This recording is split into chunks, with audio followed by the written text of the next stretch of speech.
Estamos de volta. Hoje é um dia muito especial para a nossa democracia. É dia de ir às urnas, escolher quem vai comandar os destinos da nossa cidade. Por isso, fique atento a algumas informações importantes que a repórter Sabrina Scanoni passa para a gente. Você está por dentro do que pode e não pode nesse segundo turno?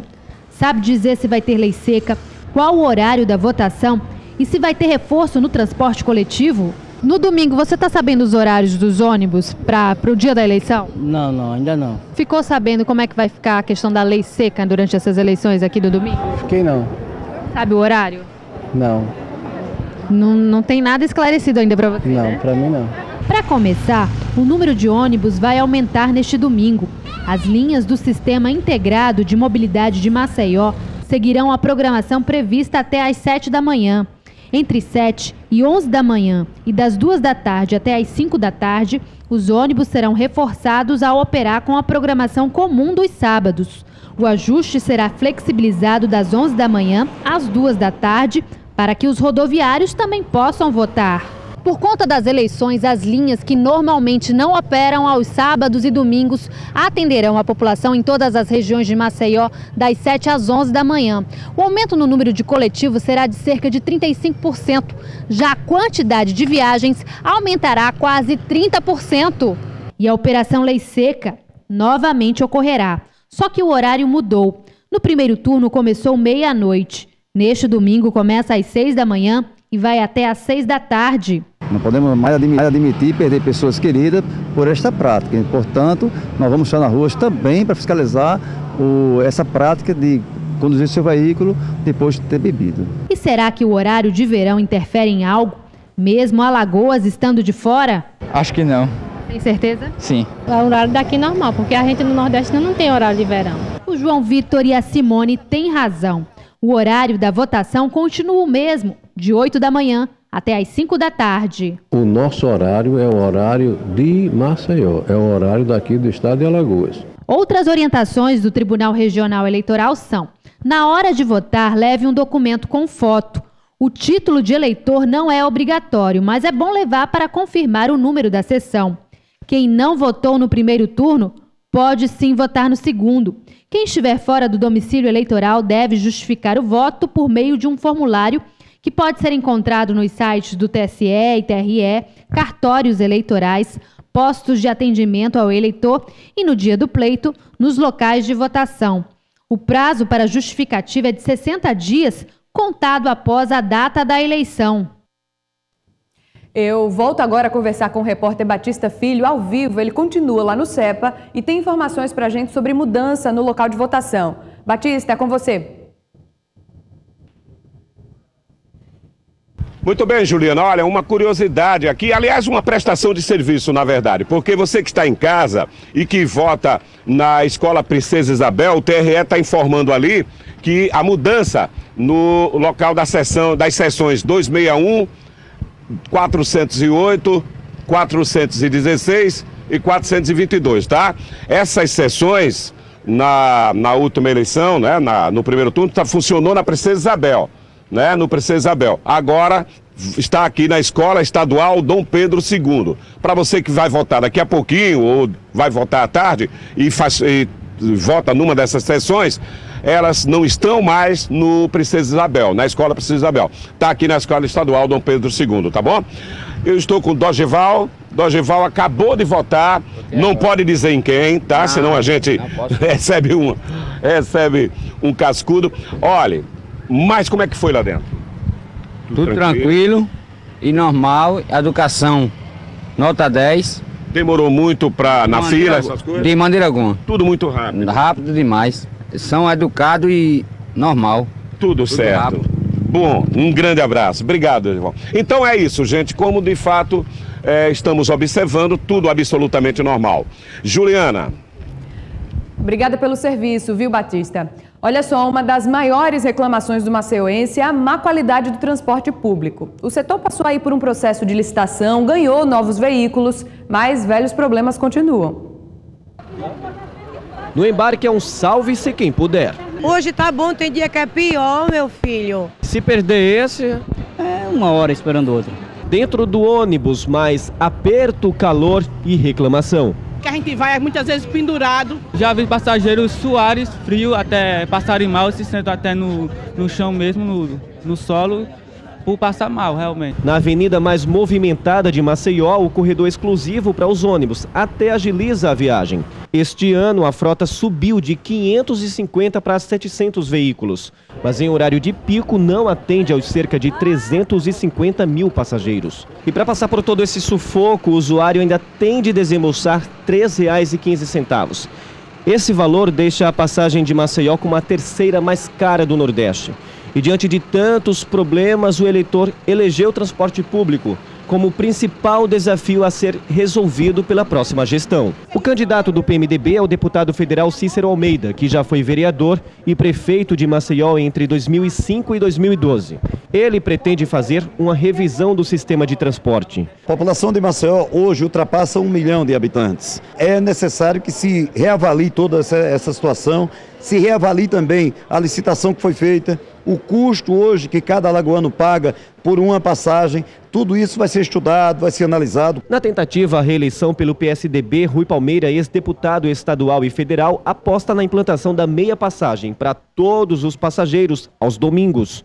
Já vem dando certo em diversas cidades, como é o caso de Salvador. O domingo é meia, é algo para estimular que as pessoas que moram, sobretudo na região mais distante do litoral da praia, possam no domingo curtir sua praia pagando menos, né? Isso tem dado muito certo em Salvador e em outras capitais e nós queremos e vamos implementar a partir do próximo ano aqui em Maceió. E entre tantas ideias e promessas, o usuário só quer mais ônibus, né?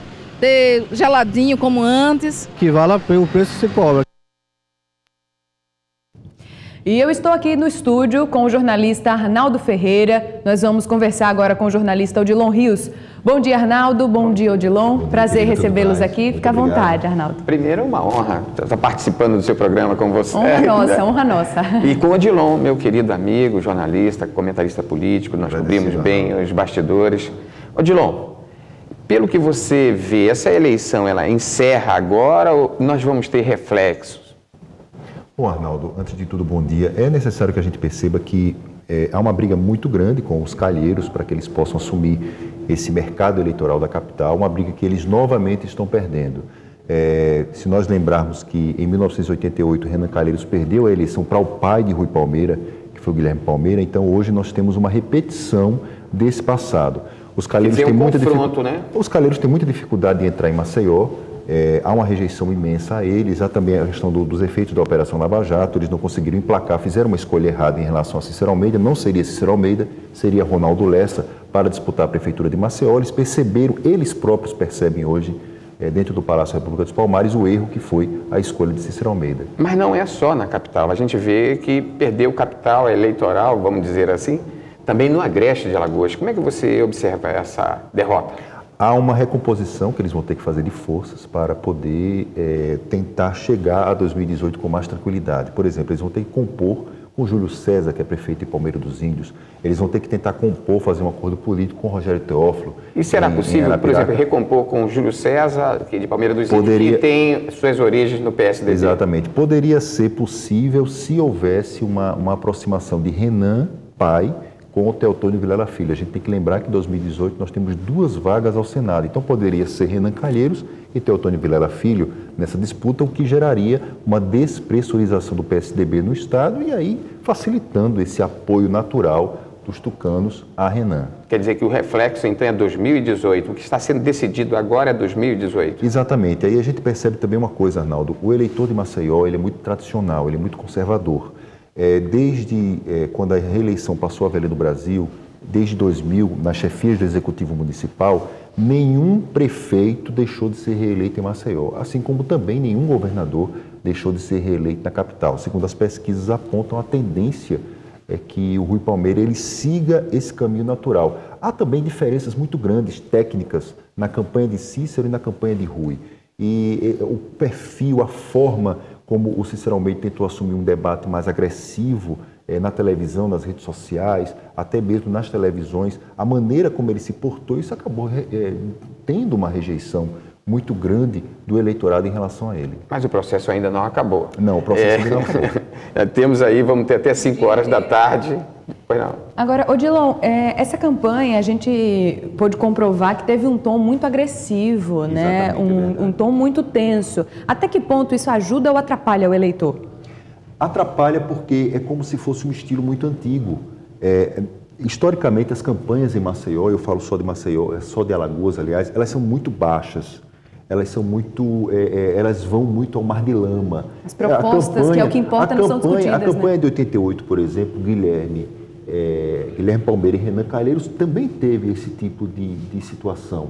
Então, só que com o tempo esse modelo vai se desgastando, o eleitor vai tendo um cansaço em relação a isso. Basta a gente ver a quantidade de abstenções, de pessoas que votaram em branco, que deve também ser um número bastante expressivo nessa eleição. Então, os marqueteiros, a ditadura dos marqueteiros, ela vai ter que ser revista nas campanhas e as pessoas vão ter que olhar e dizer, olha, ou a gente começa a investir melhor numa campanha mais propositiva, chegando mais próximo do eleitor, ou então a gente vai investir em um modelo envelhecido que as pessoas rejeitam.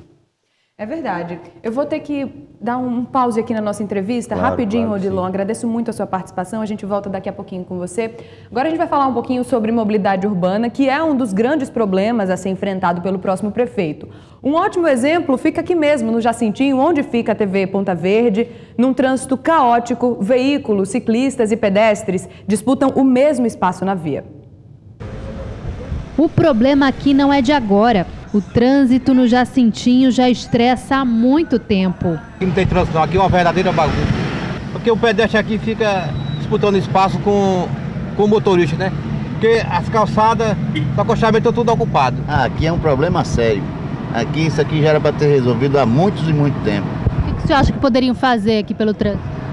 Não sei se uma via só, ou indo ou voltando, mas aqui tá difícil, hein?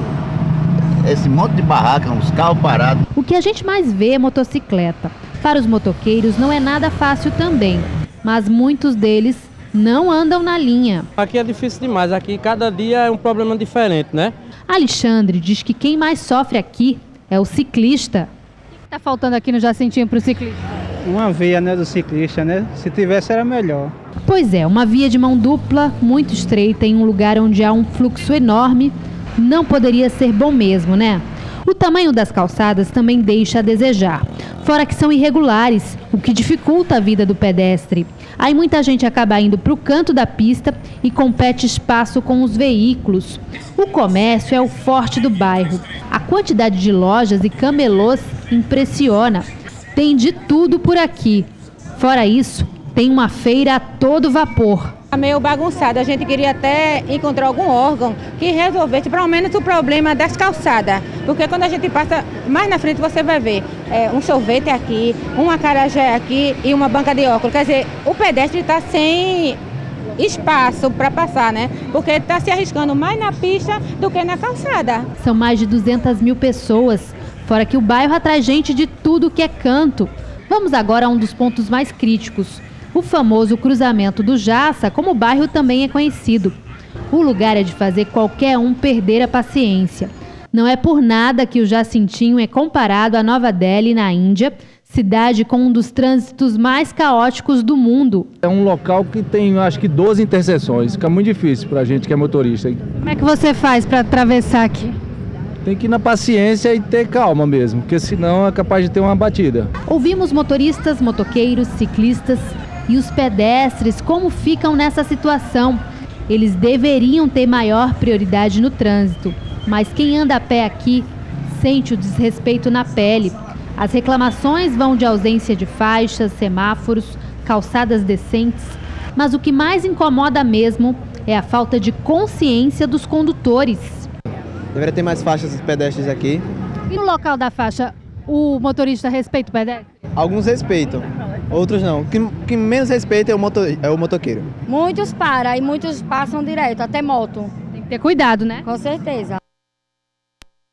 Estamos de volta aqui com a nossa entrevista com o jornalista Odilon Rios. A gente estava comentando aqui, enquanto a matéria estava no ar, que esse problema, o problema da mobilidade urbana, no trânsito ali, em algumas regiões, especialmente na região aqui do Jacintinho, nenhum gestor consegue resolver, né? É uma coisa impressionante, né? Nenhum gestor consegue mexer diretamente na situação do Jacintinho. É como se existisse um medo em relação a isso. Mas também tem um dado interessante que circula essa matéria, Arnaldo, é que a Maceió é a 7ª capital pior do Brasil, é a 7ª pior do Brasil em relação a todos os serviços públicos, exato, em relação aos serviços públicos. É um estudo recente da semana passada do Observatório das Metrópoles. Então, você tem um trânsito ruim, você tem coleta de lixo ruim, saneamento básico ruim, mobilidade ruim. Então, saneamento. São situações em que os dois prefeitos, os dois candidatos que já foram prefeitos de Maceió, eles poderiam ter uma chance mais apurada de tentar buscar essa solução. Agora, o que é interessante nessa situação? Você fala, por exemplo, de 2018. E aí a gente vê os problemas da cidade. A gente vê os problemas da cidade, por exemplo. Aí a gente vê o seguinte: qual vai ser o tamanho que cada um dos candidatos vai sair depois dessa eleição? Qual vai ser o tamanho de Cícero Almeida? Qual vai ser o tamanho de Rui Palmeira? A partir daí a gente vai ter um cenário melhor desenhado para 2018. O Rui Palmeira é um candidato tucano natural a 2018, mas não é só ele. Nós temos também... Tem a corte, né? Há também um candidato bastante interessante que está sendo trabalhado agora dentro do PSDB, que é Rogério Teófilo, que é o prefeito de Arapiraca. Que derrota 20 anos de PMDB. Exatamente, seria o primeiro candidato a governador de Arapiraca, que hoje, até hoje Arapiraca só deu vice, no caso de Luciano Barbosa, seria o primeiro candidato a governador que disputaria a eleição em 2018 de Arapiraca. Mas, Rogério, esse tipo de capital muito forte. Você lembrou bem, Rogério é esse nome que aparece, seria o plano B. Exato. Que o plano A é Teotônio Vilela, candidato a voltar para o Senado, não voltaria mais para o governo. Exato. Rui, que deixou a coisa meio que no ar. Mas o Rogério tem 2 anos de uma administração que ele acaba de derrotar e ele teria compromissos lá com o grupo. Exatamente. Para derrotar. E você acha, então, mesmo assim, há essa viabilidade, essa possibilidade de Rogério Teófilo ser alçado para o governo? Dependendo da forma como o Brasil for administrado pelos próximos 2 anos, sim. O Rogério ele pode conseguir crescer muito naquela região do Agreste, que é uma região hoje que não tem uma liderança fixa. Teve o Luciano Barbosa, mas o próprio arapiraquense mostrou que o Luciano, vice-governador, ele não tem mais a força que ele tinha até alguns anos atrás com Célia Rocha. Agora eu quero fazer uma provocação. A depender do que vai acontecer com o senador, presidente do Senado, pai do governador, ele pode voltar a ser candidato a governador de Alagoas e o filho, há uma articulação de o filho ser uma juventude dentro do PMDB a candidato a presidente da República. E quem iria para o Senado? Para o Renan Filho ser candidato a presidente da República, ele teria que conseguir alcançar a liderança política no Nordeste. E ele ainda não conseguiu fazer isso. Essa reunião com os 9 governadores que nós tivemos aqui, Essa reunião, elas são de rodízio. Elas acontecem a cada 3 meses nos estados. Então, não é uma iniciativa do Renan Filho. Ela já acontece desde o governo Lula. Então, ele teria que construir um capital político na região para poder tentar se mostrar. É claro que, por exemplo, Fernando Collor, quando foi candidato a presidente da República em 89, ele perdeu a eleição em Maceió. A rejeição do Collor em Maceió em 88 foi muito grande. Então, ele mesmo assim conseguiu se eleger presidente da República. A gente pode ter um fenômeno referente a isso? Pode. Agora, nós temos que contar que 20 anos de espaço de tempo, quase 30 anos, é um espaço muito grande. Você falou Collor, né? Você Exatamente. Falou Collor desse cenário aí está numa posição mais tranquila, porque para ele agora 2018 para ele não interessa, então por enquanto ele permanece onde está, ou seja, longe de Alagoas, discretamente apoia Rui Palmeira. Cícero Almeida era um candidato que, do ponto de vista viável para ele, desde o começo não seria interessante, ele não tem o trânsito que tem, por exemplo, com o Rui Palmeira, até para a ligação histórica com o Guilherme Palmeira, o pai de Rui. Então, o interessante que a gente percebe é o seguinte: 2018 sendo construído em 2016, 2018 nós vamos ter um embate Calheiros e Rui Palmeira, e o que é que vai sobrar? Qual vai ser o tamanho dos dois? É isso que essa eleição de agora vai mostrar. Odilon, a Operação Lava Jato pode atrapalhar as eleições, a política aqui em Alagoas? Pode e não pode. Pode e não pode por quê? Porque a Operação Lava Jato ela estourou há 2 anos.